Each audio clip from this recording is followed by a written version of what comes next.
அவர் நினைச்சுக்கிட்டே இருக்கல. அவர் நினைக்கவே இல்லை. நீ செஞ்ச பாவத்தை கடலின் ஆழத்துல தூக்கி போட்டாரு. நீ தான் நினைச்சுக்கிட்டு உட்கார்ந்து புலம்பிக்கிட்டு இருக்க. ஆனா அவர் என்ன செய்யறார்? சமுத்திரத்தின் ஆழத்துல போட்டாரு. மேற்குக்கும் கிழக்குக்கும் எவ்வளவு தூரமோ அவ்வளவு தூரமா அவன் பாவத்தை விளக்கிட்டாரு.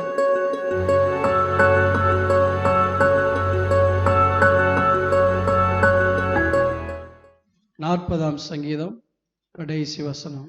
நான் சிறுமையும் எளிமையுமானவன், கர்த்தரோ என்மேல் நினைவாயிருக்கிறார். தேவரீர் என் துணையும் என்னை விடுவிக்கிறவருமாயிருக்கிறீர். ஆண்டவர் தனக்கு எப்படி இருக்காருன்னு ஆண்டவர்கிட்டயே சொல்ற ஒரு அனுபவம். மற்றவங்கள்ட்ட சொல்றதுக்கு பேரு சாட்சி. அவர் யாரா இருக்காருங்கிறத அவர்கிட்டயே சொல்றது ஒரு அற்புதமான ஒரு அனுபவம். இன்னைக்கு தேவ பிள்ளைகள் ஜெபத்துல என்ன செய்ய கத்துக்கிறணும்னா, அவரு எனக்கு எப்படி இருக்கார்? ஆண்டவரே எனக்கு இப்படி எல்லாம் இருக்கீங்க, நன்றி. என் வாழ்க்கையில நீங்க இப்படி எல்லாம் இடைபெறீங்க, நன்றி. இன்னைக்கு முக்கியமா நான் உங்களுக்கு கொடுக்க வேண்டிய ஒரு காரியம் சுருக்கமான செய்தி தான். சுருக்கமான செய்தி. இன்னைக்கு ஆண்டவர் நமக்கு எப்படி இருக்காருங்கிறத நம்ம முதல்ல புரியணும். அவர் சரித்திரத்துல எப்படி இருந்தார் அது ஒரு பக்கம் இருக்கட்டும். அவர் தன்னுடைய சுபாவங்கள்ல எப்படி இருக்கார் அது ஒரு பக்கம் இருக்கட்டும். கடந்த வாரம் பைபிள் ஸ்டடியில 136ஆம் சங்கீதத்தை தியானிச்சோம். கொஞ்சம் பேர் தான் வந்திருந்தாங்க, ஒரு 7 பேர் தான் வந்திருந்தாங்க. ஏன்னா மற்றவங்களாம் ரொம்ப நல்லவங்க, கெட்டவங்க 7 பேர் வந்திருந்தாங்க. ஆனா அவங்களுக்கு பிரயோஜனமா இருந்துச்சு. நான் 1 மணி நேரம் பிரசங்கம் பண்ணினேன். 136ஆம் சங்கீதத்தை நாங்க தியானிச்சோம். தேவன் யார்? அவர் தன்னில் தான் எப்படி இருக்கிறார்? அவருடைய கிரியைகள் சரித்திரத்தில் எப்படி இருந்தது? படைப்பில் அவர் எப்படிப்பட்டவராக இருந்தார்?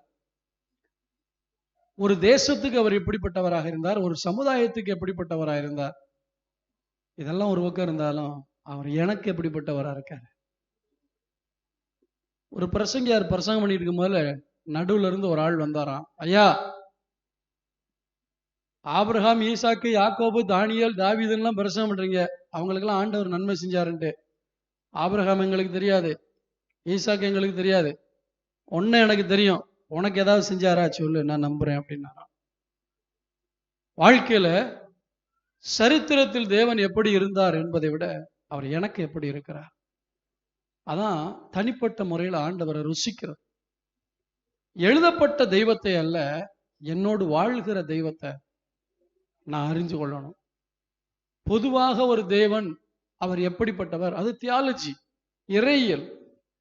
சர்வ வியாபி, எங்கும் வியாபித்திருக்கிறவர், சர்வ ஞானி, எல்லாவற்றையும் அறிந்திருக்கிறவர், சர்வ வல்லவர், எல்லாவற்றையும் செய்ய வல்லவர். அவரை பற்றி அறிவதல்ல, எனக்கு அவர் எப்படிப்பட்டவரா இருக்கார். இன்னைக்கு எவ்வளோ சாட்சி சொல்றீங்க, சுகமாச்சு, மற்ற காரியங்கள்லாம். இயேசு உங்களுக்கு எப்படிப்பட்டவரா இருக்கார்? அவரோட உங்களுக்கு பழக்கம் இருக்குதா? நீங்க இந்த தாவீது சொல்ற மாதிரி சொல்ல முடியுமா? தாவீது என்ன சொல்றான்? நான் யாரு, அவர் யாரு, அவர் எனக்கு என்ன செஞ்சார். நான் யாரு? ஒரு சாதாரண ஆளு. நான் சிறுமையும் எளிமையுமானவன். ரொம்ப சொல்லிக்கிற மாதிரி பேக்ரவுண்ட் எல்லாம் கிடையாது. அவன் ராஜாவாகிறதுக்கு முன்னாடி இந்த பாடலை பாடியிருக்கலாம், அதுக்கு பின்னாடி கூட பாடியிருக்கலாம். ஆனா தனிப்பட்ட முறையில் அவனை தனியா வச்சு யோசிச்சு வைக்கிறான். நான் சிறுமையானவன், நான் எளிமையானவன். சோ நீங்க யாருங்கிறது பெரிய காரியம் இல்லை, உங்களோட இருக்கிறது யாருங்கிறது தான் முக்கியம். நான் சிறுமையும் எளிமையுமானவன், ஆனா என்னையும் நினைக்கிறதுக்கு ஒரு ஆள் இருக்காரு. இல்லையா? சொல்லுவோமா? இன்னைக்கு அநேகருடைய வாழ்க்கையில என்னெல்லாம் யாருன்னு நினைக்க போறா? சொந்தக்காரவங்க எல்லாம் பணக்காரங்க இருக்காங்க, கல்யாண வீட்டுல யாரை நினைப்பாங்க? பெரிய பெரிய ஆட்களை தான் பார்ப்பாங்க. ஐயா, அவங்களை கூப்பிட மறந்துடுமே, இவங்களை கூப்பிட மறந்துடுமே. கூட பிறந்த அண்ணன் பிள்ளை ஏழையா இருக்கும், அதை கண்டுக்கவே மாட்டாங்க. ஐயோ சொல்லணும்னு தான் நினைச்சேன், மறந்துட்டேன். அது வந்துச்சுன்னா கிழிஞ்ச சேலையை கட்டிட்டு வரும், இல்லாட்டி சாதாரண சேலையை கட்டிட்டு வரும், கௌரவ குறைச்சல். மற்றவங்க எல்லாம் வந்து எப்படி வருவாங்க? சோத்திரம். சில காரியங்கள்லாம் எனக்கு உடன்பாடு வருவதில்லை. ஏன்னா விருந்துக்கு அழைக்கும் போது யாரை அழைக்கணும்னு சொல்லியிருக்காரு? ஏழைகளையும். நான் என் வீட்டில் நான் தனிப்பட்ட முறையில் ஒரு விருந்து வச்சேன்னா ஏழைகளை தான் கூப்பிடுவேன். தாவீது சொல்றான், ஆண்டவர் யாரை நினைக்கிறாரு? சிறுமையான ஆட்களை நினைக்கிறார், எளிமையான ஆட்கள் என்ன செய்யறாரு? நினைக்கிறார். ஒருவேளை இங்க உட்கார்ந்துருக்க நீங்க நினைக்கலாம், என்ன யாருன்னு நினைக்க போறா, என்ன யாரு யோசிக்க போறா? உன்னைத்தான் இயேசு நேசிக்கிறார், உன்னைத்தான் இயேசு யோசிக்கிறார். சிலருடைய பிரச்சனை என்ன தெரியுமா? நான் எத்தனை பேரை விசாரிக்கிறேன், நான் அவங்கள கவனிச்சு இவங்களை கவனிச்சு அவங்களுக்கு போன் போட்டு ஒரு பிரச்சனைன்னு தெரிஞ்சுன்னா அவங்க சொல்லாமலே நானே போன் போட்டு விசாரிக்கிறேன், நானே போன் போட்டு எல்லாம் கேட்கிறேன், விசாரிக்கிறேன். ஆனா எனக்கு ஒண்ணுன்னா யாருமே என்ன செய்ய மாட்டேங்கிறாங்க, விசாரிக்க மாட்டேன். உங்களுக்கு மட்டும் இல்லைங்க, எங்களுக்கும் அதே கதி தான். நாங்க ஊரையெல்லாம் விசாரிப்போம், நாங்க படுத்து கிடந்தா எங்களை விசாரிக்கிறதுக்கு ஆள் யாராவது விசாரிச்சிருக்கீங்களா? தெரிஞ்சா விசாரிப்பீங்க. அதே போலதான் நாங்களும் தெரிஞ்சா விசாரிப்போம். ஆனா தெரிஞ்சாலும் தெரியாட்டாலும் அறிந்து விசாரிக்கிறவர் நம்முடைய ஆண்டவர். நான் சிறுமையும் எளிமையுமானவன், கர்த்தரோ, அதாவது அதனுடைய சரியான தமிழ் என்னன்னா, என்னை நினைச்சுக்கிட்டே ஒருத்தர் இருக்கார், என்னை ஒருத்தர் நினைச்சுக்கிட்டே இருக்கார். உங்களை யாரு அதிகமா நினைப்பாங்க? உங்களை எப்பவுமே நினைச்சுக்கிட்டு இருக்கிறது யாரு? யோசித்து பாருங்க. சொல்ல முடியுமா? பெத்த தாய் கூட எப்பவுமே யோசிக்க மாட்டாங்க, பெத்த தகப்பனும் எப்பவுமே யோசிச்சுட்டு இருக்க மாட்டாங்க. எப்ப யோசிப்பாங்க? ஸ்கூல் முடிஞ்சு வரட்டும், என்ன இவ்வளவு நேரம் ஆச்சு வரல, காலையில ஸ்கூலுக்கு அனுப்பி விட்டுருவாங்க, அதுக்கப்புறம் மறந்துடுவாங்க, வீட்டு வேலை தான். காலேஜுக்கு அனுப்பிடுவாங்க, அப்புறம் மற்ற வேலை தான். வர வேண்டிய நேரத்துக்கு வராட்டி யோசிப்பேன், என்ன இந்த பிள்ளை காணோம். சில தாய்மார்கள் சாப்பாட்டு நேரத்துல என்ன சாப்பிட்டியா, நல்லா சாப்பிட்டியா, எல்லாம் எதுனா போன் பண்ணி கேட்பாங்க. அது நினைப்பது, நம்ம சாப்பிட்றோம், நம்ம பிள்ளை சாப்பிட்டுச்சோ சாப்பிடலையோ விசாரிப்போம். சில நேரங்கள் தான் நாம் எல்லாரையும் நினைப்போம். ஆனா 24 ஹவர்ஸும் ஒருத்தர் நினைக்கிறாருன்னா அவர் தான் நம்முடைய ஆண்டவராகிய இயேசு கிறிஸ்து. என்ன நினைச்சுக்கிட்டே இருக்காரு. கவலைப்படாதீங்க, உங்களை நினைக்கிறதுக்கு யாருமே இல்லாட்டியும் பரவாயில்ல, இயேசு உங்களை நினைக்கிறார். கர்த்தரோ என்மேல் நினைவாய் இருக்கிறார். அடுத்து, துணையும் என்னை விடுவிக்கிறவருமாயிருக்கிறீர். பாத்தீங்களா? துணை என்றால் எங்க போனாலும் எனக்கு சப்போர்ட், எனக்கு உதவி செய்யக்கூடிய ஒரு ஆள், எனக்கு துணைக்கு. சில ஆட்கள் இருப்பாங்க, எங்க போனாலும் துணைக்கு ஒரு ஆளை கூட்டு போவாங்க.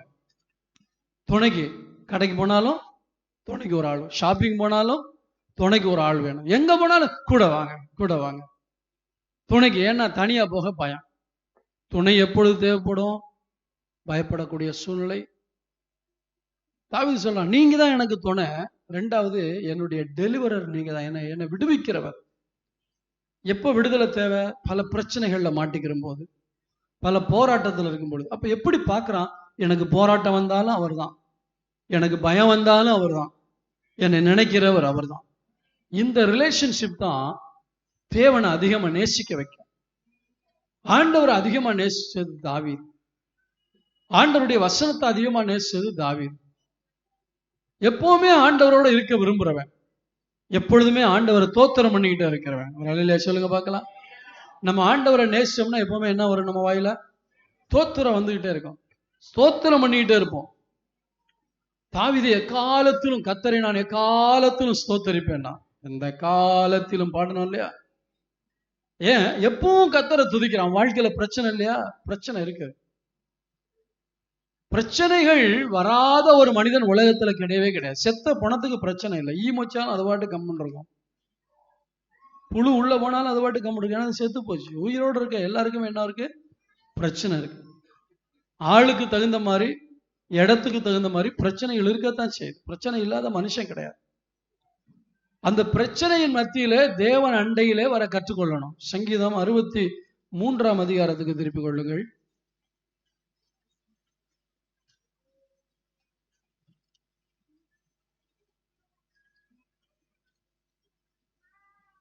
எட்டாம் வசனம், இது 7ஆம் வசனம். சங்கீதம் 63:7. நீர் எனக்கு துணையாயிருந்ததினால் உமது செட்டைகளின் நிழலிலே களி கூறுகிறேன். நீரே எனக்கு துணையும் என்னை விடுவிக்கிறவருமா இருக்கிறீர்னு சொன்னவன், அந்த துணையா இருக்கிற தேவன் என்ன செய்யறாரு? என்னுடைய வாழ்க்கையில இருக்க எல்லா போராட்டத்திலையும் வறண்டு போன நிலைமை, இந்த சங்கீதம் ஆரம்பிக்கும் போது வறண்ட நிலத்திலிருந்து என் ஆத்துமா உண்மையில் தாகமா இருக்குதுன்னு சொல்றான். வாழ்க்கையில வறட்சி வரலாம், தேவைகள் வரலாம், போராட்டம் வரலாம், பிரச்சனை வரலாம். ஆனா அவர் எனக்கு துணையா இருக்காருன்னு நான் தெரிஞ்சிட்டேன்னா அந்த சிச்சுவேஷன்ல கூட என்னால சந்தோஷமா இருக்க முடியும். நான் ஆண்டவரை அனுபவிக்கிறத குறித்து நான் உங்களுக்கு சொல்றேன். தேவனை அனுபவிச்சா இன்னைக்கு எல்லாமே, நான் பொதுவா நான் இந்த பிரசங்கத்தை நான் முன்னாடியே உங்களுக்கு சொல்லியிருக்கேன். மோசையை பத்தி பேசும் பொழுது சொல்லியிருக்கேன். இருந்தாலும் இந்த பிரசங்கத்தோடு இணைத்து அந்த பழைய பிரசங்கத்தை உங்களுக்கு ஞாபகப்படுத்திட்டு புது பிரசங்கத்துக்குள்ள வரேன். நான் பொதுவா கடைக்கு போகும்போதுல ஷர்ட் வாங்க போனேன்னா இந்த ரிங்கிள் ஃப்ரீ ஷர்ட்டுமே சுருக்கம் வராது அதிகமா. அப்படி போய் சில நேரத்தில் ஃபுல்லா டெரிகாட்டனை கொடுத்துருவான், தெரியாம வாங்கிட்டு வந்துருவோம்.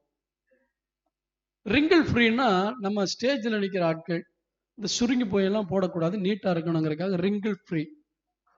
ஆனா எங்கேயாவது நீங்க டென்ஷன் ஃப்ரீ லைஃப் பார்த்துருக்கீங்களா? சிரிக்கிறாரு ஜேம்ஸ். அப்ப என்ன லைஃப் தேவை இன்னைக்கு மனுஷனுக்கு? என்ன லைஃப்? டென்ஷன். ஏதாவது இந்த ரிங்கிள் ஃப்ரீனா சுருக்கம் இல்லாத ஷர்ட் அது கிடைக்கும் இல்லையா? இன்னும் என்னென்னமோ ஃப்ரீ இருக்கு. இப்ப ஹேண்ட் ஃப்ரீ அப்படின்னா இந்த கியரே போட தேவையில்லை, அது வாட்டுக்கு வண்டி போகும். இப்படி நிறைய இருக்கு. ஆனா எங்கேயாவது எந்த கம்பெனியாவது ஏதாவது டென்ஷன் ஃப்ரீ லைஃப் கொடுக்குதா? அதை கொடுக்கிறவர் தான் இயேசு. கரங்களை தட்டி கர்த்தருடைய நாமத்தை மகிமைப்படுத்துவோமா? இயேசு என்ன கொடுக்கிறாரு? Tension free life. உங்களுக்கு நான் சொல்றேன், மோசையை பத்தி சொல்றேன், தாவீதை பத்தி சொல்றேன். மோசே ஆண்டவர்கிட்ட போய் கேட்டான், உங்க சமூகம் எனக்கு முன்னாடி போகணும் அப்படின்னு. எதுக்கு தெரியுமா? ஆண்டவர் சொன்னாரு, என் சமூகம் உனக்கு முன்னாடி போகும், நான் உனக்கு என்ன தருவேன்? இளைப்பாறுதல். அப்படின்னு அர்த்தம், ஒரு ரெஸ்ட், ஒரு டென்ஷன் இல்லாத ஒரு வாழ்க்கை நான் உனக்கு என்ன சொல்ல போறேன், தரப்பேன். மோசைக்கு என்ன டென்ஷன் சொல்லுங்க? ஜனங்களை வழி நடத்துறது டென்ஷனா? ஒன்னொன்னு என்ன ரேஞ்சில் நிற்கும் தெரியுமா? அத்தனையும் சமாளிச்சு போன ஊழியக்காரன். ஒன்னொன்னும் ஒவ்வொரு ரேஞ்ச். புரியுது உங்களுக்கு? உங்க பிள்ளைங்க 3 பிள்ளைய பத்தி கை தூக்கி காட்டுங்க. ஐயா உங்களுக்கு எல்லாம் டென்ஷன் இருக்கா? வீட்டுல இருக்குதா? யாரால டென்ஷன்? பிள்ளைகளால. அப்ப சபையில ஏகப்பட்ட பிள்ளைங்க இருந்தா பாஸ்டுக்கு யாராலதான் டென்ஷன் வரும்? அதுதான் விஷயம், பிள்ளைகளாலதான் டென்ஷன். மோசே 20 லட்சம் பேரை கூட்டிட்டு போறார். 20 லட்சம் பேரு நல்ல விசுவாசியர். பரப்படும் அல்லேலூயா கர்த்தர் பாட்டு பாடுவாங்க. தண்ணி இல்லையா? பரவாயில்ல பாஸ்டர், நீங்க ஜெபம் பண்ணி தண்ணி விடுங்க பாஸ்டர் சொல்லுவாங்க. சாப்பிட ஒண்ணுமே இல்லாட்டா, சரி பாஸ்டர் ஆண்டவர் இந்த பாதையில தான் கொண்டு வராரு, பாஸ்டர் நீங்க ஜெபம் பண்ணுங்க, நாங்க அமைதியா அவங்க பின்னாடி வரோம். அப்படி சொன்னாங்களோ? உங்களை மாதிரி தான் இருந்தாங்க. எதுக்கு எடுத்தாலும் கோச்சிக்கிறது, எதுக்கு எடுத்தாலும் குற்றம் கண்டுபிடிக்கிறது, எதுக்கு எடுத்தாலும் குறை சொல்றது, அப்படிதான் இருந்தாங்க. என்ன பண்றது? அப்படித்தான் வச்சிருக்காரு ஆண்டவர். உங்களையும் அப்படித்தான் வச்சிருக்காரு, எங்களையும் அப்படித்தான் வச்சிருக்காரு. இப்ப இந்த மோசேக்கு அடிக்கடி என்ன ஆயிடும்? டெம்பர் ஏத்துவாங்க பாருங்க ஜனங்க. சில விசுவாசிகள் வரம் பெற்றவங்க. எதுக்கு டெம்பரை ஏது? பிள்ளைகள் பார்த்துருக்கீங்களா? சில பிள்ளைகள் 3-4 பிள்ளை இருந்தா அதுல ஒரு பிள்ளைங்க என்ன செய்யும்? எப்படியோ சரி, பிள்ளைகளை குறை சொல்ல வேண்டாம். கேட்டீங்களா? இப்ப நமக்கு வருவோம். மோசேக்கு 20 லட்சம் விசுவாசிகள். என்னென்ன வித்தியாசமான ஆட்கள் இருந்தாங்க தெரியுமா? எதுக்கு எடுத்தாலும் போர்க்கொடி பிடிக்கிற ஜனங்கள். ஒரு ரெக்வஸ்ட் கூட வைக்க மாட்டாங்க, ஒரு பிரேயர் ரெக்வஸ்ட் வைக்க மாட்டாங்க, என்ன செய்யணும்னு கேட்க மாட்டாங்க. எடுத்த உடனே அவங்களுக்கு என்னதான் வரும்? குறை சொல்றது. என்ன நடக்குது, ஏது நடக்குது, எப்படி நடக்குது, இதெல்லாம் பத்தி எல்லாம் அவங்களுக்கு அவ்வளவு. இது எப்படி இப்படி நடக்கலாம், அது எப்படி இப்படி நடக்கலாம், இவர் எப்படி சொல்லலாம், அவங்க எப்படி சொல்லலாம்ட்டு எடுத்த உடனே ஹை பிச்சில் போயிடுவாங்க. அப்படி விசுவாசிகள் அங்க இருந்தாங்க, இங்க இல்லைன்னு சொல்றதுனால இல்லாம போயிடுமா? சரி, இருக்கட்டும். அப்ப எதை பத்தியுமே யோசிக்காம டக்குன்னு என்ன செய்யறது? அப்படி ஒரு கேட்டகரி. அப்படி இருந்தாங்க. தண்ணி இல்லாட்டி உடனே கல்லெடுப்பான். இந்த வனாந்திரத்துல சாகடிக்கவா கூட்டிட்டு வந்த? அழைத்தவர் தெய்வம். அழைக்கிறதுக்கு காரணம் நீ விட்ட கண்ணீர். ஆண்டவரே இந்த எகிப்திலிருந்து எங்களை காப்பாத்துங்கன்னு சொல்லி அழுததுனாலதான் அவர் வெளியே கொண்டு வந்தார். இயேசுவே என்னை ரட்சின்னு சொன்னதுனாலதான் இயேசு உன்னை ரட்சித்து கொண்டு வந்தார். அவரா கொண்டு வந்து உன்னை சபையில உட்கார வைக்கல. இயேசு உனக்கு தேவைப்பட்டார். இயேசுவை நீ கூப்பிட்டா, இயேசுவிடத்தில் அழுதாய். எனவே அவர் பதில் கொடுத்து அவருடைய ராஜ்யத்துக்குள்ள கொண்டு வந்திருக்கார். உன்னை நடத்த ஒரு ஊழியக்காரனை வைத்திருக்கிறார். என்ன பிரச்சனை வந்தாலும் அவர்கிட்ட தான் கேட்கணும். இந்த ஜனங்கள் யாரை மறந்து விட்டார்கள்?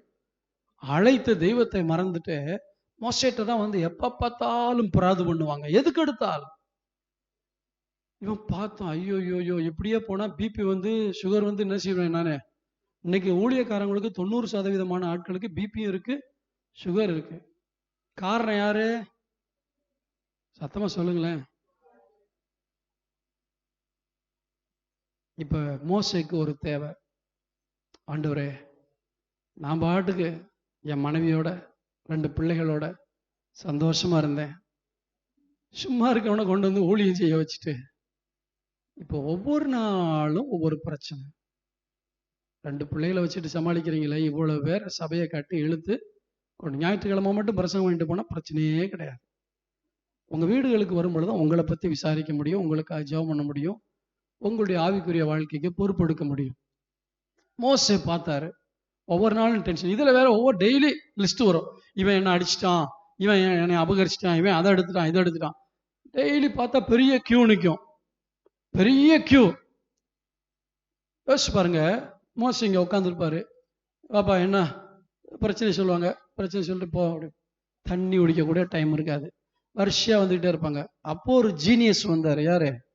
மோசையுடைய மாமனாரே, இப்படி செஞ்சா நீ செத்து போவ சீக்கிரம். ஏன்? இவருக்கு தான் மோசே மேல அக்கறை. ஏன்? மகளை கொடுத்துருக்காரு. இவன் நல்லா இருந்தா தான் என் புள்ள மகள் வாழ்க்கை நல்லா இருக்கும். அதுலயும் ஒரு சுயநலம் தான். மருமகன் இப்படியே போனாருன்னு என்ன செய்வாரு? செத்துருவார்ப்பா, நம்ம மகள் விதவே ஆயிடுவா, சரி ஐடியா கொடுப்போன்ட்டு அவர் நல்ல ஐடியா கொடுத்தார்.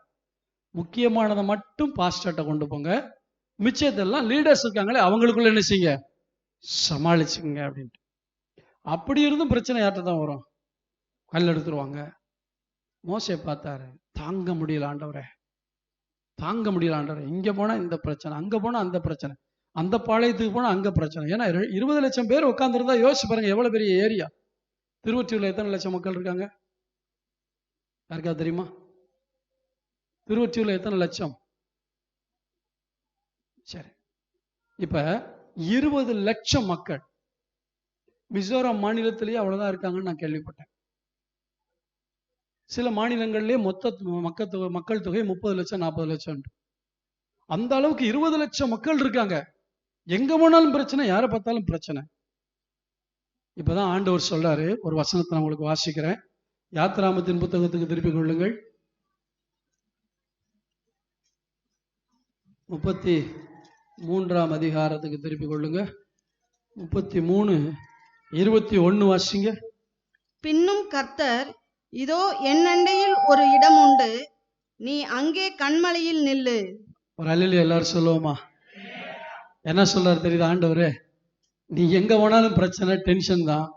டென்ஷன் இல்லாம ஒரே ஒரு இடம் இருக்கு, என் அண்டையில. சொல்லுங்க பார்க்கலாம். தெய்வ பிள்ளைகளே, கிறிஸ்தவர்களுக்கு டென்ஷன் ஃப்ரீ லைஃப் கிடைக்கக்கூடிய ஒரு இடம் இருக்கு, அவர் அண்டையில. என் அண்டையில வந்துரு, உனக்கு டென்ஷன் ஃப்ரீ.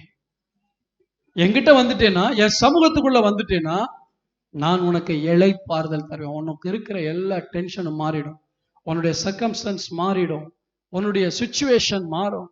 எல்லாம் அதாவது என்ன, அதெல்லாம் நீ மறந்துடுவ.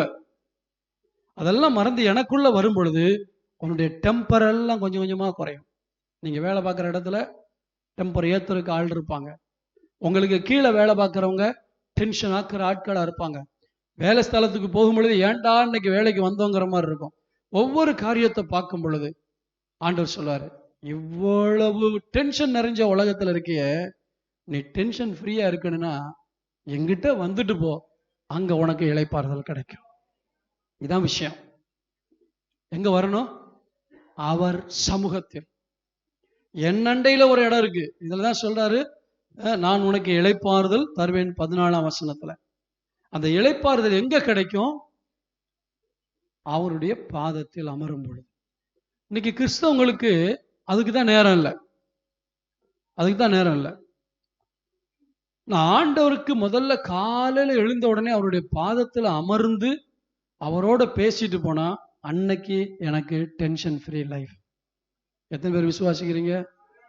நீங்க எத்தனை வருஷம் விசுவாசியா இருந்தாலும் சரி, எவ்வளவு ஊழியம் செஞ்சாலும் சரி, டெய்லி கர்த்தருடைய பாதத்துல உட்காரட்ட அன்னைக்கு அந்த பாரத்தை சுமந்துதான் ஆகணும். அந்த டென்ஷன் உங்களுக்கு வந்துதான் ஆகும். அந்த போராட்டம் உங்களுக்கு வந்துதான். ஏன்னா இளைப்பாறுதலுக்குள்ளிருந்து போக வேண்டும். அங்க போனமே எல்லாத்தையும் இறக்கி வைக்கிறோம். அந்த சமூகத்துக்கு போன உடனே நல்ல கவனிங்க, மோசே பிரச்சனைகளை வரும் பொழுதெல்லாம் அழுகிறார். சில நேரத்துல மோசே என்ன செஞ்சாரு? அழுதுறாரு. நாங்க கூட அழுதுருக்கோம். ஏன் இந்த ஆண்டவரே இந்த ஊழியத்தை செஞ்சு இவ்வளவு பாடு பிரச்சனை. அழுதா முகமெல்லாம் அழுக்கடைஞ்சு போகும். யோபு சொல்லுகிறார், அழுகிறதுனால் என் முகம் அழுக்கடைந்து விட்டது. அப்ப அழுது அவனுடைய முகம்.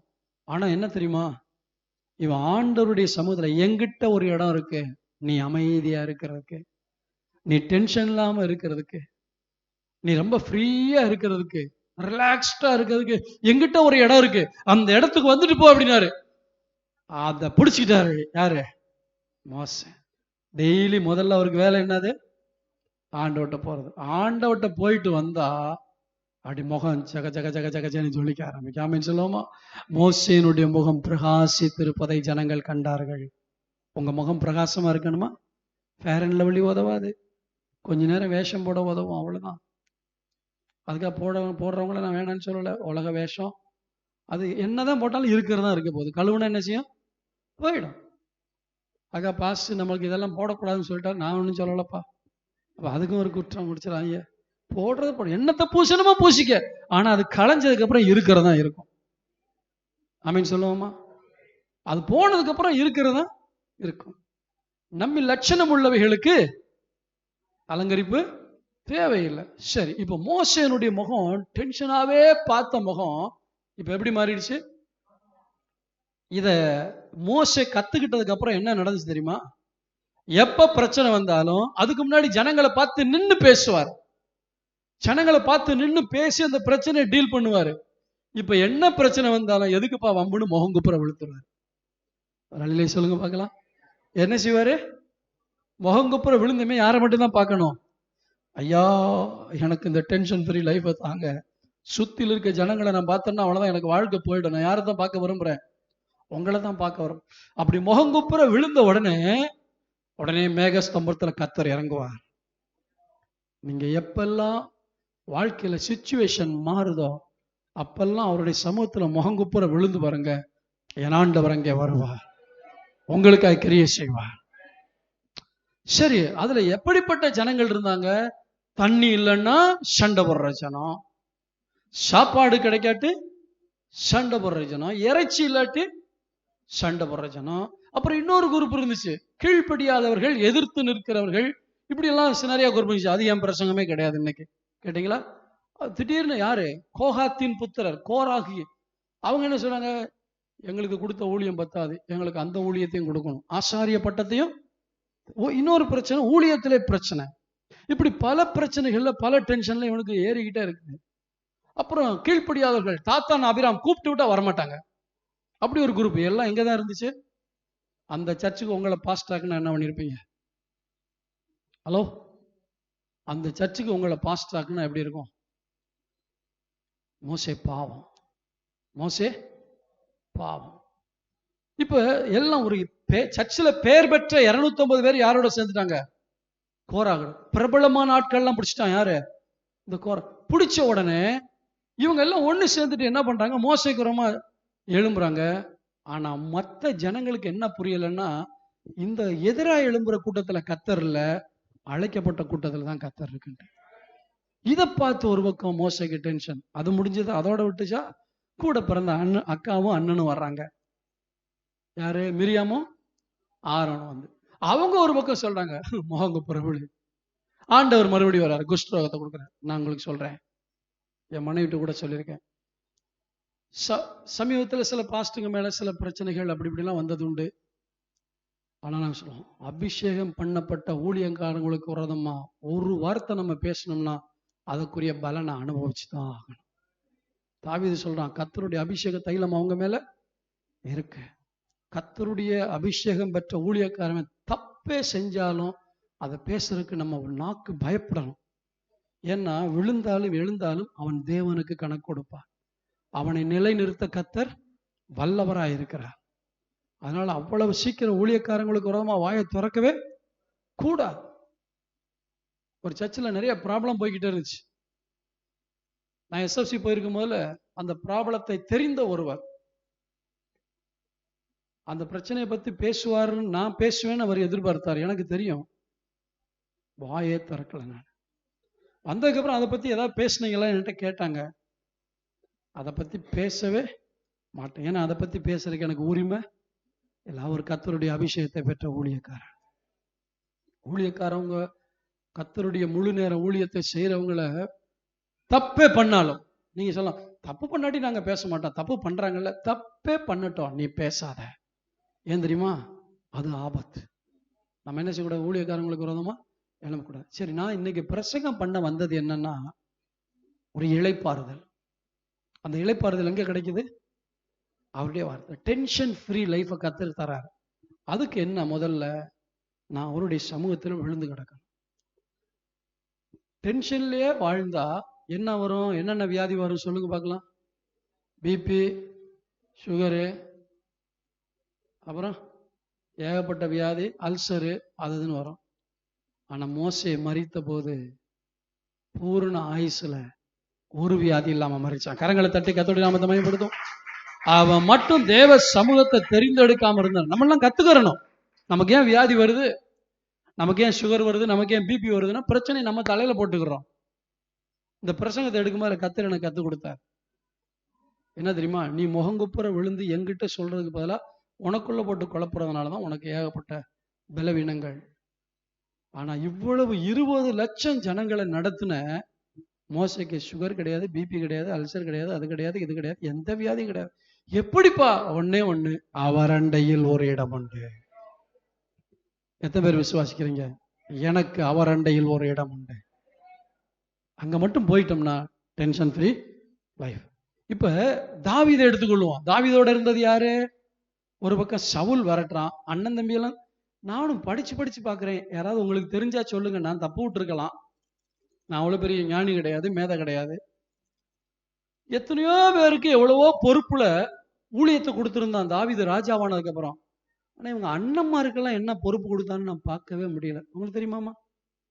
உங்களுக்கு யாருக்காவது தெரியுமா அவங்க அண்ணன்மாருக்கு ஏதாவது பொறுப்பு கொடுத்தானு? அண்ணன்மாரு வேடிக்கை பார்க்க வந்ததுக்கே விரட்டினானுங்க, எதுக்குடா வந்தேன்ட்டு. அப்ப வீட்லயும் அவனுக்கு பிரச்சனை, வெளியில வந்தா பிரச்சனை. ராஜாவுக்கு உதவி செய்யறான். பேய் விரட்டப்பட்டவனே இவனை விரட்டுறான். சவுலுக்குள்ள இருந்த பேயை விரட்டினது தாவீது. இப்ப பேய் மாதிரி இவனை விரட்டிக்கிட்டு இருக்கான். அப்ப யோசிச்சு பாருங்க எப்படி இருந்திருக்கும். தாவீதுக்கு ஏகப்பட்ட வியாதி, அல்சர், பிபி எல்லாம் இருந்துச்சு. அவன் சொல்றான், என் குடல்கள் எரிபந்தமா எரிகிறது, அல்சர், என் எலும்புகளில் பலன் இல்லை, நரம்பு தளர்ச்சி, இப்படி ஏகப்பட்ட வியாதி இருந்துச்சு. ஆனா அவன் வயசு ஆக ஆக உன்னை கத்துக்கிட்டான். இப்படியே போனா முடியாது, நான் உங்க சமூகத்துல களி கூற விரும்புறேன். நீர் எனக்கு துணையாயிருந்ததினால் உங்களுடைய செட்டையின் நிழலில் நான் களி கூறுகிறேன். கலங்க தட்டி கர்த்தருடைய நாமத்தை ஊராபா ஷதா ராதிராபா லமா ரகதராபா. ஹல்லேலூயா. சங்கீதத்துல தாவீது சொல்றான், என் கால்கள் சறுக்கிறது என்று சொல்லும் பொழுது உம்முடைய கிருபை என்னை தாங்கிறது. என் உள்ளத்தில் விசாரங்கள் பெருகையில் உம்முடைய ஆறுதல்களின் ஆத்துமாவை தேற்றிற்று. இந்த கால் சறுக்குதுன்னு சொல்றான்ல, இது கிறிஸ்தவ வாழ்க்கையில, பரிசுத்த வாழ்க்கையில வரக்கூடிய வீழ்ச்சி. ஆனா விசாரங்கள் என்பது ஆண்டவருடைய பிள்ளையா வாழும்போது நமக்கு வரக்கூடிய போராட்டங்கள். புரியுதா உங்களுக்கு? ரெண்டுமே. எத்தனை பேருக்கு ரெண்டு பிரச்சனை உண்டு? எனக்கெல்லாம் பிரச்சனை உண்டு. பரிசுத்த பிரச்சனையும் உண்டு, இந்த நம்ம எமோஷன் பிரச்சனையும் உண்டு. என்ன, விபச்சாரம் வேசித்தனம் பண்றது தான் பாவமா? கோபப்படுறது பாவம் இல்லையா? எரிச்சல் அடிக்கிறது பாவம் இல்லையா? நம்ம அதெல்லாம் மறந்துட்டோம். நான் இன்னைக்கு நம்ம கோமே படக்கூடாதுன்னு எத்தனை பேர் தீர்மானம் எடுத்திருந்தீங்க? கைத்து காட்டுங்க. வெக்கப்படாம கைத்து காட்டுங்க. இனிமேல் கோமே படக்கூடாதுன்னு எத்தனை பேர் தீர்மானம் எடுத்திருந்தீங்க? தீர்மானம் எடுக்கிறதுனால நீங்க ஜெயிக்கவே முடியாது. நான்லாம் தீர்மானம் எடுத்தே தேய்ந்து போனவன். நாளையில இருந்து ஆண்டவரே சாஃப்டா இருக்கணும், சிரிச்சிட்டே இருக்கணும், கோவமே படக்கூடாதுன்னு நினைப்போம். அன்னைக்கு தான் டெஸ்ட் வச்சிருப்பாரு, நம்ம டெஸ்ட்டை மறந்துட்டு வெடிச்சிருவோம்.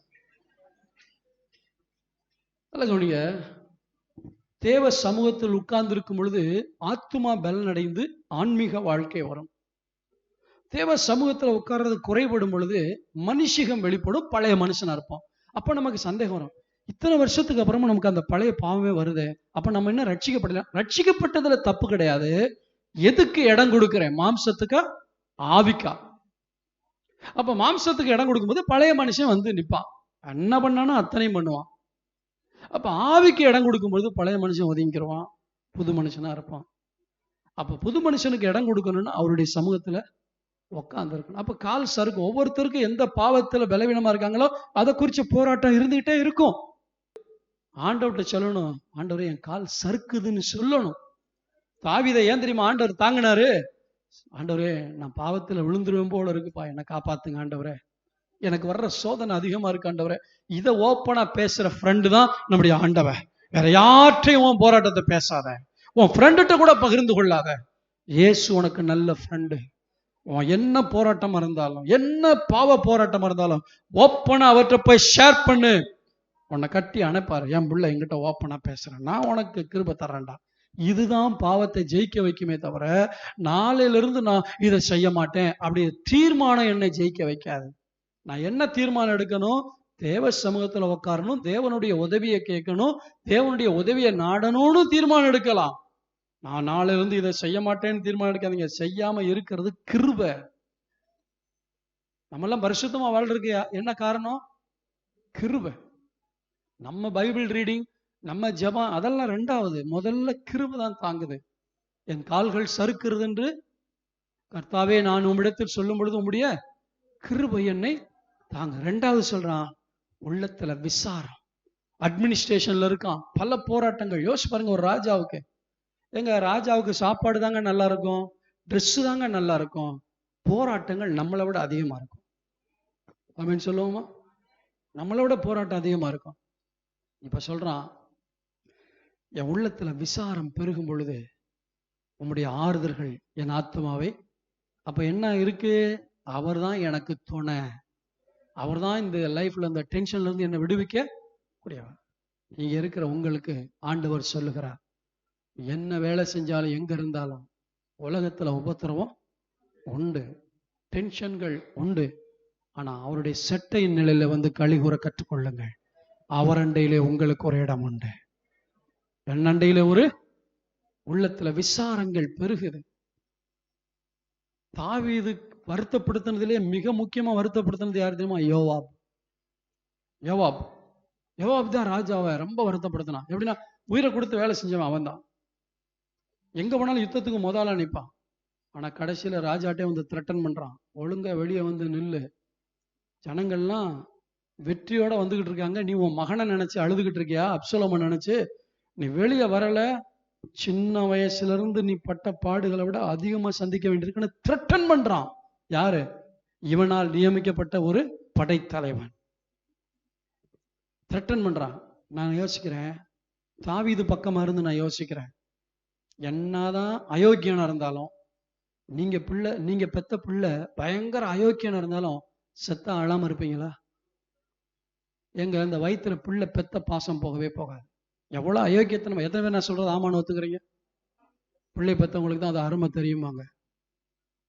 எவ்வளவு மோசமா இருந்தாலும் பிள்ளை செத்து போச்சுன்னா அழமாட்டோமா?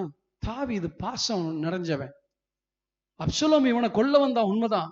அப்சலோம் இவனுடைய மறுமனையாட்டியெல்லாம் கெடுத்தா, உண்மைதான். ஆனா செத்த உடனே ஒரு தகப்பன், அவன் ராஜாவா இருந்து அழல, ஒரு தகப்பனா இருந்து அழுகிறான். இதை பார்த்துட்டு வந்து சொல்றான், என்ன உட்காந்து அழுதுகிட்டு இருக்க, அவன் உயிரோட இருந்து நாங்கெல்லாம் செத்துட்டா உனக்கு நல்லா இருக்குமா? என்ன செஞ்சிருக்கணும் ராஜா? உன் ஃபீலிங் எனக்கு புரியுது. அவன் உன் மகன். இன்னும் சொல்ல போனா அந்த யோவாபுக்கு சொந்தக்காரன், அத்தை பையன் தான். தாவீதோட அத்தை பையன் தான் அந்த யோவாபு, சொந்தக்காரன். என்ன சொல்லுங்க, தாவீது உன் ஃபீலிங் எனக்கு என்ன செய்யுது, புரியுது. என்ன பண்றது, வேற வழி இல்லை, அப்சலோம் சாகடிச்சு தான் அவனு, இல்லாட்டி நீ எல்லாம் செத்து போவ. சரி சரி, கண்ணை தொடச்சிட்டு என்ன செய்ய, வெளியே வந்து நில்லு, ஜனங்கள்லாம் காத்துக்கிட்டு இருக்காங்கப்பா. இப்படி சொல்லியிருந்தா நீ நல்லவன். என்னாச்சு? ரிட்டர்ன் பண்றான்.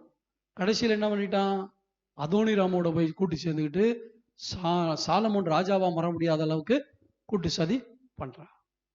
இத போல பல காரியங்கள் நன்மை பெற்ற அவன் பேர் என்னது, பைத்தியம், அவன் பேர் எப்படி, நாபால். நன்மை பெற்றவன் அவசரத்துக்கு உதவி கேட்கும் போது இல்லைன்ட்டான். எப்படி இருக்கும் தாவீதுக்கு தான் உள்ளத்தில் விசாரங்கள். இதெல்லாம் தாவீதை மட்டும் வச்சு பார்க்க கூடாது, உங்க லைஃபோட அப்ளை பண்ணி பாருங்க. உங்க லைஃப்ல இப்படிப்பட்ட ஆட்களை நீங்க சந்திக்கலாம். உங்க வாழ்க்கையில இதே மாதிரி கேட்டகரி உள்ள ஆட்கள் நீங்க சந்திக்கலாம். கர்த்தர் சொல்லுகிறார், அந்த விசாரம் பெருகும் பொழுது என்கிட்ட வா, என் அண்டையில ஒரு இடம் உண்டு, உன்னை ரிலாக்ஸ் பண்ணி விடுறதுக்கு. அல்லையா சொல்லுவோமா? உன்னை நம்மளை ரிலாக்ஸ் பண்ணி விட்டு நம்ம டென்ஷன் எல்லாம் எடுத்துட்டு உட்காந்து பாட்டு பாடி துதிச்சு அப்படி இந்த இளைப்பாறுதல். இன்னைக்கு கிறிஸ்தவங்களுக்கு ஆண்டவர் சொன்ன அந்த இளைப்பாறுதல் இல்லை. வருத்தப்பட்டு பாரம் சுமக்கிறவர்களே, நீங்கள் எல்லாரும் என்னிடத்தில் வாருங்கள். இந்த சத்தத்தை கேட்டப்போ வந்தோம், ஆனா தொடர்ந்து அவர்கிட்ட வர்றதில்லை. அவருக்காக வேலை செய்வதை விட அவரோடு இருப்பதைத்தான் அவர் எதிர்பார்க்கிறார். நீங்க சரீரத்தை சுட்டரிக்க கொடுக்க அளவுக்கு தியாகத்தோட ஊழியம் செஞ்சாலும் சரி, அதை விட அது எதிரிமா பாராட்டுவாரு, அவருடைய பாதத்தில் அமர்ந்து அவரோடு பேசுகிற அந்த அனுபவம். அது இல்லாம இருக்கவே கூடாது. சரி, என்னண்டையில இடம் உண்டு. எங்க சொன்னாரு? கண்மலையில். எங்கிட்ட இடம் இருக்கு, ஆனா எங்க வந்து நில்லு? என்னண்டையில் இடம் உண்டுன்னு சொல்லிட்டு கண்மலை நிக்க சொல்றாரு. அவர் மறைமுகமா சொல்றாரு, கண்மலை நான் தான்ப்பா. புதிய ஏற்பாட்டுல யாரு கண்மலை? இயேசுவே கண்மலை. ஆனா பழைய ஏற்பாட்டுல இதெல்லாம் மறைமுகமா தீர்க்கதரிசியாகிய தாவீதுக்கு தெரிஞ்சு போச்சு. கண்மலையாகிய தேவனேன்னு சொல்றான். அவர் அல்லேலூயா சொல்லுவோமா? கர்த்தர் என் கண்மலை, என் கோட்டை, என் துருகம். அப்படிதான் ஆண்டவரை பார்க்கணும். அதான் ஆரம்பத்துல கேட்டேன், கர்த்தர் உங்களுக்கு எப்படி இருக்கார்? அவர் அண்டையில உங்களுக்கு ஒரு இடம் இருக்கு.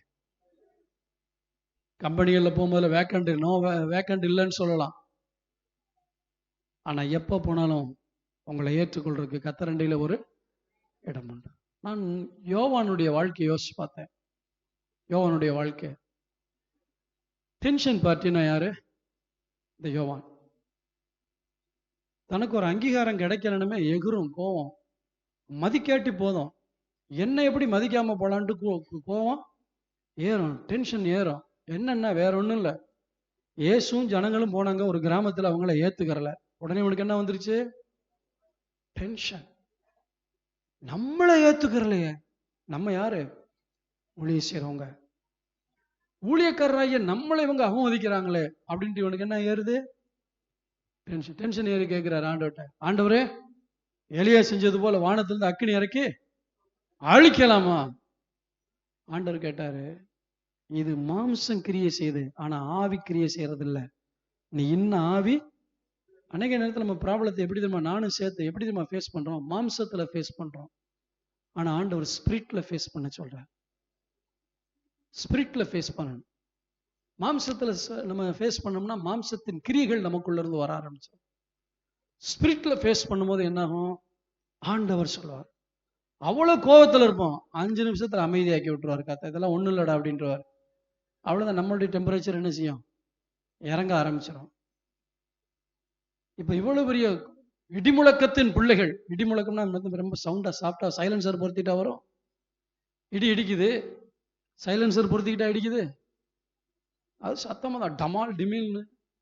பிள்ளைங்களா யாராவது மேல கொண்டு வந்து உட்கார வைக்கணுமா? சரி கவனி. இடிமுழக்கத்தின் பிள்ளைகள் சொல்லக்கூடிய அளவுக்கு டமால் டிமில்னு போடக்கூடிய ஆட்கள். அது மட்டும் இல்ல, எங்க வேணாலும் எனக்கு முதலிடம் வேணும், முதல்ல இருக்கணும்னு பதவிக்கு ஆசைப்படுறேன். எப்படி? அவங்க அம்மா மூலமா ரெக்கமெண்டேஷன், நம்முடைய வலது வருஷத்தில் ஒருவனும் இடது வருஷத்துல ஒருவனும். கடைசியில் என்னாச்சு தெரியுமா? யோவான் பார்த்தா எங்க போனாலும் நமக்கு டென்ஷனா தான் இருக்கு. கடைசியில டென்ஷன் ஃப்ரீனா அவர் அண்டையில் ஒரு இடம் உண்டு. யோவான் எங்க சாஞ்சிருந்தான்? இயேசுவின் மார்பில். என்னைக்கு இயேசுவின் மார்பில் சாய கற்றுக்கொள்கிறீர்களோ அன்னைக்கு உங்க வாழ்க்கையே மாறும், உங்க சுபாவமே மாறும். நம்ம அந்த சார்ந்து கொள்ளாம போறதுனாலதான் நாம் நம்மில் வெளிப்படுகிறோம். என்னண்டையில ஒரு இடம். அந்த யோவான் தான் யோவான் சுவிசேஷத்துல அதிகமா தேவனுடைய அன்பு பத்தி எழுதுறார். அப்ப அவருடைய டென்ஷன் எப்படி ஆயிடுச்சு? அன்போடு பார்க்க ஆரம்பிச்சிட்டார். ஒண்ணு, ஆண்டவர் அவர் நேசிக்கிறாரு.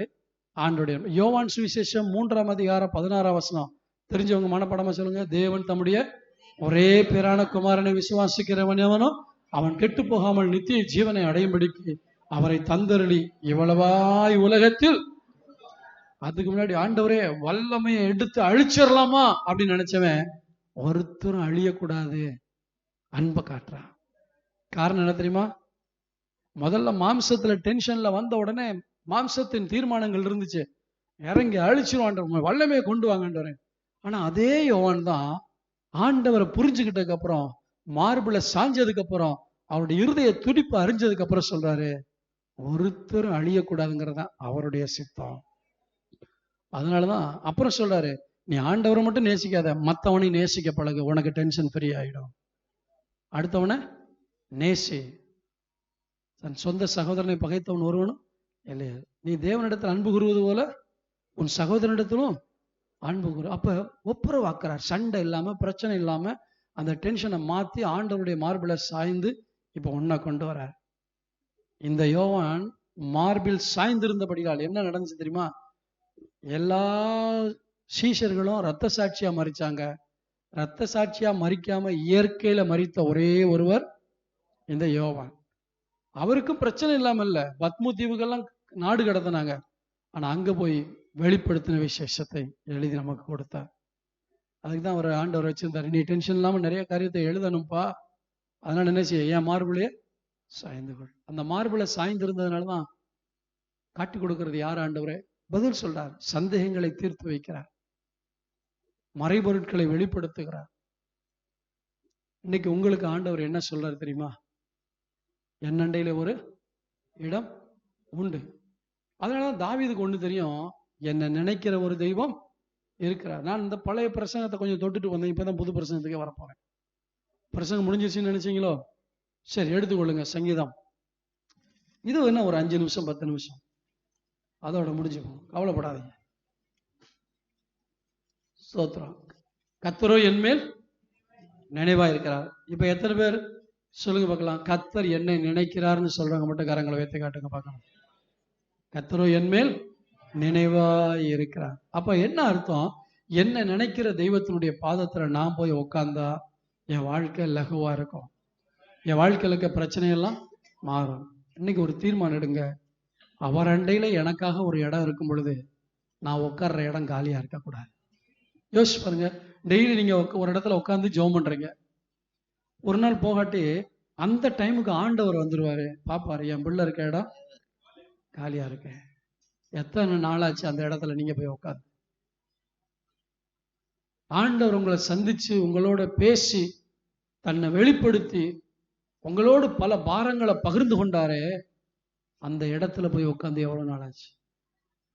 நான் ஆபீஸ் ரூம்ல வந்தமே முழங்கால் போடுவேன், முழங்கால் போட்டு ஆண்டு இடத்துல ஜெபம் பண்ணுவேன். பல காரியங்களுக்காக ஜெபம் பண்ணும்போது பதில் கொடுத்திருக்கிறார். அப்படி ஒரு நாள் வந்து முழங்கால் போடும் பொழுதுதான் இந்த பாடலை கர்த்தர் கொடுத்தார். அந்த இடத்தை நான் ஒவ்வொரு நாளும் தேடி செல்கிறேன், என் நேசரை நான் அனுதினமும் காண செல்கிறேன். நான் ரெகுலரா ஜெபம் பண்ற இடம். எத்தனை இன்பம் அது! அந்த பாட்டு தெரியுமா உங்களுக்கு? எத்தனை இன்பம் அது, எத்தனை இன்பம் அது, இயேசுவின் பாதம் அது. அப்புறம் என்னை விட்டு எடுபடாத பங்கு அது, என்னாலும் என்னுடைய வாஞ்சை அது.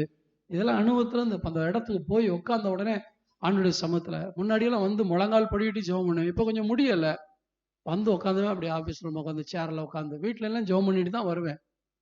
வீட்டுல நல்லா ஜெபம் பண்ணி பைபிள் வாசிச்சுட்டு வந்தாலும் அந்த இடத்துக்கு வந்தோடனே அதான் அந்த பாட்டுல எனக்கு அந்த ஆண்டவர் அந்த வார்த்தையை கூட, அந்த இடத்தை நான் ஒவ்வொரு நாளும் தேடி செல்கிறேன். தேடி வர்றாரு. நீங்க உட்கார்ற இடம் காலியா இருக்கா? உங்களை பார்க்கறாரா? இதுக்கு ஒரு தீர்மானம் எடுங்க, டெய்லி உங்க பாதத்துல உட்காருவேன் ஆண்டவரே, உம்மண்டையில நான் வருவேன் ஆண்டவரே. ஆண்டவர்கிட்ட ஜெபம் பண்ணாத வாழ்க்கை வீணானது. 102ஆம் சங்கீதம் 13ஆம் வசனத்தை வாசிக்கலாம்.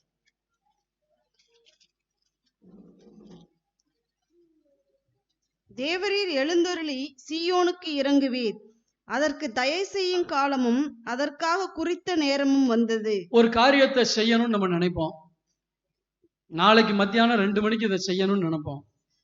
அப்ப அந்த 2 மணிக்கு அதை செய்யறதுக்கு என்ன வரணும்? நமக்கு ஞாபகம் வரணும்.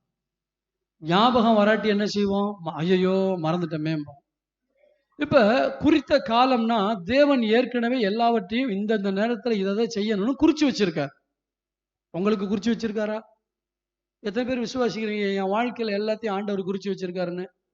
ஏற்ற நேரத்துல நடக்க வேண்டியது நடக்கும். என்னோட வேலை ஜெபம் பண்ணிட்டே இருக்க வேண்டியது. எனக்கு குறிச்சதை அவரு நிறைவேற்றுவார். அப்ப எனக்கு தயை செய்வதற்கு ஒரு காலத்தை குறித்து வைத்திருக்கிறார். அதை கண்டிப்பாய் நினைப்பார். தாவீதை ராஜாவாக்குறதுக்கு நினைச்சிட்டாரு. ஆனா ராஜாவாக்குறதுக்கு ஒரு நேரத்தை வச்சிருந்தார். அது வரைக்கும் அவன் வனாந்தரத்துல ஓட வேண்டியிருந்துச்சு. சீயோனுக்கு தயை செய்யும் காலத்தை நியமித்திருந்தார். இப்ப அதை நினைக்கிறார். உங்களுக்கு தயை செய்ய கர்த்தர் நினைத்திருக்கிறார். என் நினைவா இருக்கிறார்னு என்ன அர்த்தம்? எனக்கு எதெல்லாம் செய்யணும்னு முன்குறிச்சாரோ அதெல்லாம் செய்யறதுக்காக நினைச்சுக்கிட்டே இருக்காரு. இப்போ உங்க பிள்ளைகளுக்கு எதிர்காலத்துக்கு ஏதாவது செய்யணும்னு நினைச்சிருப்பீங்க. நினைச்ச உடனே செய்ய மாட்டோம். அதுக்குரிய ப்ரிப்பரேஷன் இருக்கும். அதுக்குரிய காரியங்கள்லாம் சேர்த்து வைப்பீங்க. ஆனா நினைச்சிட்டே இருப்பீங்க, நம்ம பிள்ளைக்கு இதை செய்யணும், நம்ம பிள்ளைக்கு இதை நினைச்சிட்டே இருப்பீங்க. அந்த தயை செய்யக்கூடிய காலம் வரும் பொழுது நினைத்த காரியம் நடக்கும். இங்க உட்கார்ந்து இருக்கிற ஒவ்வொருவரையும் கர்த்தர் எப்படி நினைக்கிறாரு தெரியுமா?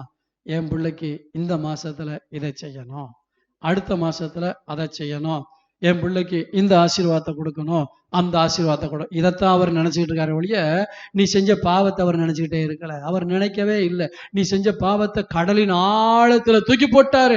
நீ தான் நினைச்சுக்கிட்டு உட்கார்ந்து புலம்பிக்கிட்டு இருக்க. ஆனா அவர் என்ன செய்யறார்? சமுத்திரத்தின் ஆழத்துல போட்டாரு. மேற்குக்கும் கிழக்குக்கும் எவ்வளவு தூரமோ அவ்வளவு தூரமா உன் பாவத்தை விளக்கிட்டாரு. இப்பொழுது உன்னை நினைப்பது உன்னை ஆசீர்வதிப்பதற்காக. மனுஷன் தான் மனசுல வச்சுக்கிட்டு இருப்பான். ஆனா கடவுள் மறக்கிறவன். ஒண்ணு மறக்க மாட்டார். நீ செஞ்ச பாவத்தை மறப்பா, நீ செஞ்ச அக்கிரமத்தை மறப்பா. குற்ற மனசாட்சியை பிசாசு கொண்டு வருவான். நீ எல்லாம் இப்படி பாவம் பண்ணவன் தானே, இப்ப என்ன பெரிய யோக்கிய மாதிரி பேசுற? சொல்லுங்க. நீ பிசாசு, உன் வாயை மூடிட்டு கடை. ஆண்டவர் என் பாவத்தை என்ன செஞ்சாரு? மன்னிச்சிட்டார். எவர்களுடைய பாவங்கள் மன்னிக்கப்பட்டதோ அவர்கள் பாக்கியவான். எனக்கு தயை செய்ய கர்த்தர் என்ன செய்கிறார்? நினைத்திருக்கிறார். 105ஆம் சங்கீதம் 9ஆம் வசனம். அவர் ஈசாக்குக்கு இட்ட ஆணையையும் என்றென்றைக்கும் நினைத்திருக்கிறார். வாக்குத்தத்தங்களை, ஈசாக்கு இட்ட ஆணை என்றால் என்ன அர்த்தம்? எத்தனை பேர் கர்த்தர் வாக்குத்தத்தம் கொடுத்திருக்கார்? கைத்து காட்டுங்களேன். கொஞ்சம் தலை நிமிர்ந்துதான் காட்டுங்களேன். வாக்குத்தத்தம் கொடுத்திருக்காரா? சரி. வாக்குத்தத்தம் நிறைவேறிடுச்சுன்னு சொல்லுங்க, கைகளை போடுங்க. எனக்கு இன்னும் நிறைவேறலைன்னு சொல்லுங்க, கையெழுத்து காட்டுங்க. வாக்குத்தத்தம் நிறைவேறிச்சா? எனக்கெல்லாம் நிறைய வாக்குத்தத்தம் இன்னும் நிறைவேறல. கொடுத்திருக்காரு. என்ன தெரியுமா? அந்த ஆணையை அவர் நினைத்திருக்கிறார். உனக்கு என்ன வாக்கு கொடுத்தாரோ அதை அவர் மறக்கல. ஆனா இங்க இருக்க நிறைய பேர் மறந்துட்டீங்க.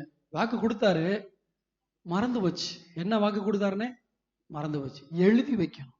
கர்த்தர் பேசினார்னா எனக்கு தேவன் இதை சொல்லியிருக்காரு, எனக்கு செய்வாருன்னு இதை எழுதி வைக்கணும். இப்ப தாவீது எழுதி வச்சிருக்கான். ஈசாக்கு கேட்ட ஆணையை என்ன செய்கிறார்? என்ன செய்கிறார்? என்றென்றைக்கும் நினைத்திருக்கிறார். அப்ப ஆண்டவர் என் மேல நினைவா இருக்காருன்னா சும்மா என்ன நினைச்சுக்கிட்டே இருக்கிறது இல்ல. இப்ப கவனிக்க, நமக்கு ரொம்ப பிரியமா இருக்கவங்க நம்ம கூட ரொம்ப நாள் இருந்தாங்க, நம்மளை விட்டு போயிட்டாங்க. என்ன செய்வோம்? மறந்துடுவோமா? என்ன செய்வோம்? அவங்கள நினைச்சுக்கிட்டே இருப்போம். என்ன நினைப்போம்? அவங்க இங்க இருக்கும்பொழுது என்னென்ன நடந்துச்சோ அதை யோசிச்சு பார்த்து அவங்கள நினைப்போம். இல்ல அப்படித்தானே? சரி, போன வாரம் நேரம் நம்ம கூட இப்படி சாப்பிட்டுக்கிட்டு இருந்தாங்களே, நேற்றுக்கு நேரம் நம்ம கூட விளையாண்டுக்கிட்டு இருந்தாங்களே அப்படின்னு நடந்ததை நினைச்சுக்கிட்டே இருப்போம். அப்புறம் கொஞ்ச நாள் கழிச்சு என்ன செய்வோம்? மறந்துடுவோம். ஆண்டவர் என்ன நினைச்சுக்கிட்டே இருக்காருன்னா எனக்கு தயை செய்வதற்கு நினைத்து கொண்டிருக்கிறார். எனக்கு கொடுத்த வாக்கு தத்தத்தை நிறைவேற்றுவதற்காக என்னை நினைத்து கொண்டிருக்கிறார். சந்தோஷமா இருக்கா? ஆமென். இன்னொரு வசனத்தை வாசிக்கலாம். நெகேமியா 13ஆம் அதிகாரம். அது ஒரு ஜெபம். அது ஒரு ஜெபமாக அவன் பண்ணுகிறான். 13ஆம் அதிகாரத்துல திரும்பிக் கொள்ளுங்கள். 13ஆம் அதிகாரத்துல கடைசி வாக்கியத்தை வாசிக்கலாமா? குறிக்கப்பட்ட காலங்களிலே செலுத்தப்பட வேண்டிய விறகு காணிக்கையையும் முதற் பலனையும் குறித்து திட்டம் பண்ணினேன். என் தேவனே, எனக்கு நன்மை உண்டாக என்னை நினைத்தருளும். அதாவது எனக்கு நன்மை உண்டாக என்னை நினைத்தருளும் இவன் சொன்னாலும் ஏற்கனவே தேவன் நெகேமியாவுக்கு நன்மைதான் செய்திருக்கிறார். அப்ப இன்னொரு பக்கம் நீங்க பார்க்கும்போது எதுக்காக என்னை நினைக்கிறார்? எனக்கு நன்மை செய்வதற்காக. நன்மை செய்ய நினைக்கிற தேவன் அவருக்கு தெரியும். அல்ல கவனிங்க, தேவன் நன்மை செய்கிறவருங்கிறத நான் உங்களுக்கு எப்படி புரிய வைக்கிறேன் கவனிங்க. எனக்கு நன்மை உண்டாக என்னை அப்ப ஆண்டவர் நினைச்சாருன்னா எப்படி நினைப்பாரு? எனக்கு தீமை செய்ய நினைப்பாரா, நன்மை செய்ய நினைப்பாரா? நான் கீழ்ப்படியாமலே நான் போய்கிட்டு இருந்தேன்னா தீமை செய்ய நினைப்பார். ஆனா நான் கீழ்ப்படிஞ்சு அவருடைய பிள்ளையா இருக்கும் பொழுது எனக்கு நன்மை செய்ய என்னை நினைக்கிறார். இப்ப இஸ்ரவேல் ஜனங்கள் கீழ்ப்படியாதனால பாபிலோனுக்கு விரட்டி விட போறாரு 70 வருஷம். 70 வருஷம் விரட்டி விட்டதுக்கு அப்புறம் மறுபடியும் கூட்டிட்டு வர போறார். அப்ப சொல்றாரு, உங்களுக்கு தண்டனை கொடுக்கறதுக்கு எப்படி நான் கவனமா இருந்தனோ அதே போல உங்களுக்கு மறுபடியும் நன்மை செய்யவும் நான் நினைச்சிருக்கேன். இதை இன்னொரு விதத்துல சொல்ல போனா எரேமியா தீர்க்கதரிசன புத்தகத்துல 29ஆம் அதிகாரம் 11ஆம் வசனத்தை வாசிக்கலாம். நீங்கள் எதிர்பார்த்திருக்கும் முடிவை உங்களுக்கு கொடுக்கும்படிக்கு நான் உங்கள் பேரில் நினைத்திருக்கிற நினைவுகளை அறிவேன் என்று கர்த்தர் சொல்லுகிறார். அவைகள் தீமைக்கல்ல, சமாதானத்துக்கு ஏதுவான நினைவுகள். நீங்க எதிர்பார்த்திருக்கிற முடிவை உங்களுக்கு கொடுக்கும்படி சொல்லுங்க எல்லாரும் சொல்லுங்க.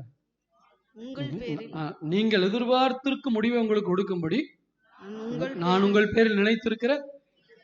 நீ என்ன ஆண்டவர்கிட்ட எதிர்பார்க்கிறியோ அதை கொடுக்கணும்னு அவர் நினைச்சுக்கிட்டே இருக்கார். எவ்வளவு நல்ல தெய்வம். ஒரு கரங்களை தட்டி கர்த்தருக்கு மகிமை செலுத்துவோமா? உன் வாழ்க்கையில என்ன நடக்கணும்னு ஆண்டவர்கிட்ட எதிர்பார்க்கிறீங்களோ பாசிட்டிவா எதிர்பாருங்க. சில எனக்கு எப்பவுமே இப்படிதான் வந்து சேரும். நீ எதிர்பார்ப்பதை உனக்கு கொடுப்பார். நல்லா திங்க் பண்ணுங்க. நீதிமானுக்கு நீ இன்னொரு சிலர் சொல்லுவாங்க, நீதிமானுக்கு வரும் துன்பங்கள் அநேகமா இருக்கும், எல்லாவற்றிலிருந்து கர்த்தரவனை. அது நல்ல வசனம் தான். ஆனா இந்த வசனத்தை பிடிச்சிங்களேன், நீதிமானுக்கு ஒரு கேடும் வராது. நான் எதிர்பார்க்கிறது என்ன? எதிர்பார்க்கிறேன் ஆண்டவர்கிட்ட. ஆண்டவர் என்னை கண்டிச்சிருவாரோ, என்னை அடிச்சிருவாரோ, என்னை கைவிட்டுருவாரோ, என்னை மறந்துடுவாரோ? இல்ல. நான் எதிர்பார்க்கிறது, இந்த ஜனங்கள் என்ன எதிர்பார்த்தார்கள்? மீண்டும் தேவன் எங்களை நினைத்து எங்கள் ஸ்தானத்துக்கு எங்களை மறுபடியும் கொண்டு போவார், மறுபடியும் எருசலேமுக்கு போவோம்னு எதிர்பார்த்தாங்க. ஏன் எதிர்பார்த்தாங்க? அப்படி எதிர்பார்க்க வைத்தது எது? தேவனுடைய வாக்குத்தத்தங்கள். அவர்கள் அழுகையோடு புலம்பலோடு போனவங்க ஆனந்த களிப்போடு வருவாங்கன்னு ஆண்டவர் சொன்னார். சீயோனிலே புது பாடல்களை பாடி கர்த்தரை மகிமைப்படுத்துவாங்கன்னு சொன்னார். இன்னைக்கு அதே தெய்வம் தான் உங்களோட பேசுறார். கர்த்தரோ என்மேல் நினைவா இருக்கிறார். எதுக்கு நினைவா இருக்காரு? எனக்கு ஒரு டென்ஷன் ஃப்ரீ லைஃபை கொடுக்கறதுக்கு நினைவா இருக்காரு. எனக்கு தயை செய்ய நினைவா இருக்கிறார். எனக்கு வாக்குத்தத்தத்தை நிறைவேற்ற நினைவா, எனக்கு நன்மை செய்ய நினைவா இருக்கிறார். நான் எதிர்பார்க்கிறதெல்லாம் எனக்கு கொடுக்கறதுக்கு நினைவா இருக்கிறார்.